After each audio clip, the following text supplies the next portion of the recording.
9h, 1 minutinho, horário de Brasília. Estamos de volta, sempre te atualizando sobre o que é destaque hoje. Vamos falar agora sobre o caso Daniel Alves, ele que segue preso na Espanha, suspeito de agressão sexual. Vamos trazer os principais pontos desse caso com a análise e os esclarecimentos do advogado criminalista Leonardo Pantaleão.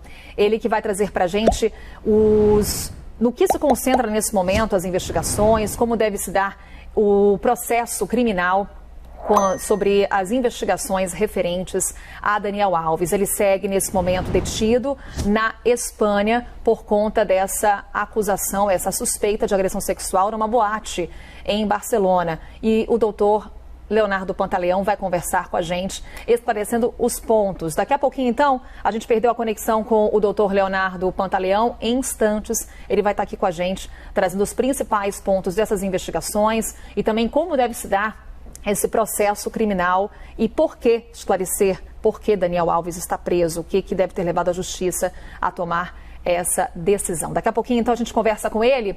Falamos agora sobre catraca livre.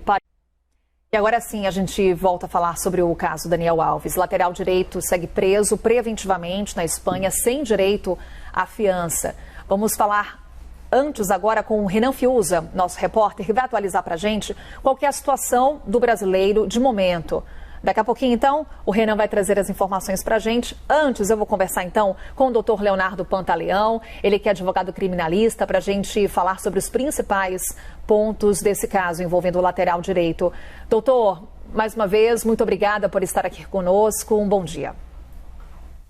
Um bom dia, eu que agradeço o convite. É sempre uma alegria participar do programa, conversar com você e com todos que nos acompanham.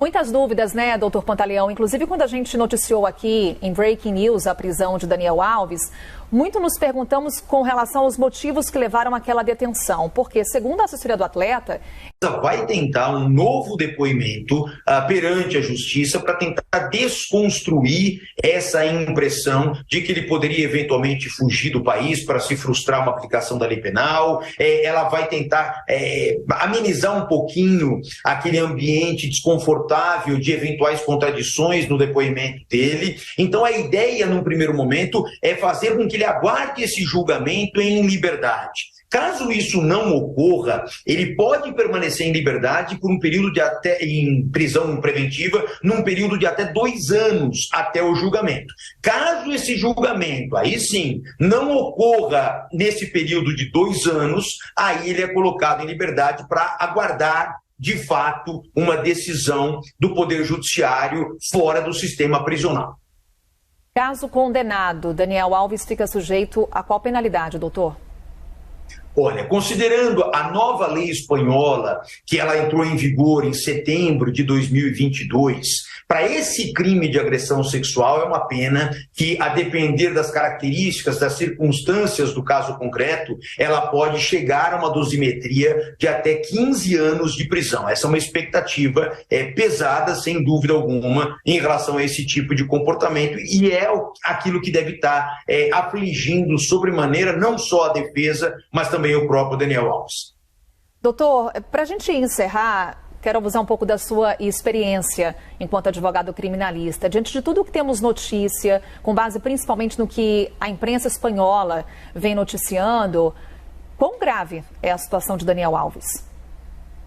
Olha, hoje, pelo que se noticia, existem indícios fortes de que a verossimilhança das alegações da vítima, elas guardam, de fato, uma razoabilidade. Claro que isso tudo vai ser provado durante uma eventual instrução processual. Na instrução processual, no curso de uma futura ação penal, caso de fato ocorra, nós tenhamos a produção de provas pela acusação, pela defesa, para que eventualmente no final a justiça possa então entender qual dos dois lados trouxe argumentos mais convincentes. Mas sem dúvida alguma, hoje, no atual momento, eu entendo que a acusação prevalece por conta de imagens obtidas, por conta de depoimento de testemunhas, o próprio depoimento contundente da vítima e, em contrapartida, uma oscilação de versão por parte do Daniel Alves, o que sem dúvida prejudica um pouco a credibilidade daquilo que ele vem alegando.